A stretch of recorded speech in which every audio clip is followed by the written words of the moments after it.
Samantala, programa para tutukan ang kalusugan ng mga buntis, inulunsad ng National Nutrition Council at iba pang grupo sa Nueva Ecija. Narito ang report. Nasa mahigit 100 buntis ang mabibigyan ng tamang pag-aalaga hanggang sa makapanganak sa inilunsad na First 1,000 Days Child Program sa San Jose City sa Nueva Ecija. Ang F1KD ay programa ng pamahalaan sa ilalim ng National Nutrition Council sa tulong ng iba't ibang NGOs at mga pribadong grupo para masolusyonan ang malnutrition sa bansa. Base sa record ng NNC, nasa 26.7% o 3 sa 10 bata ang malnourished sa buong bansa. Kailangan nyo talaga tutukan ng pregnant women. Yun yung tinatawag natin first 1,000 days population from pregnant up to 2 years old ng bata.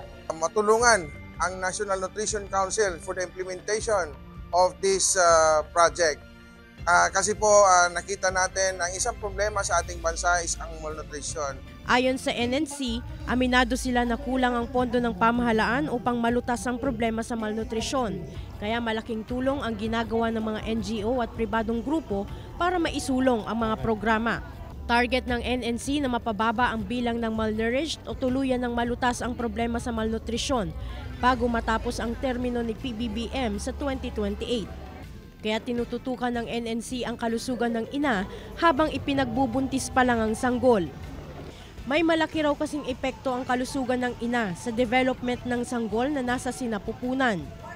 Sa paglulunsad ng F1KD ay isa-isang tinimbang ang mga buntis at in-interview para malaman ang kanilang mga pangangailangan at matiyak na malusog ang kanilang ipinagbubuntis. Talagang tinatarget natin year by year, talagang ma-reduce natin hanggang mag-reduce tayo by end of 2028. Nagkaroon din ng pledge of commitment sa pagitan ng NNC, NGOs at iba pang mga dumalo.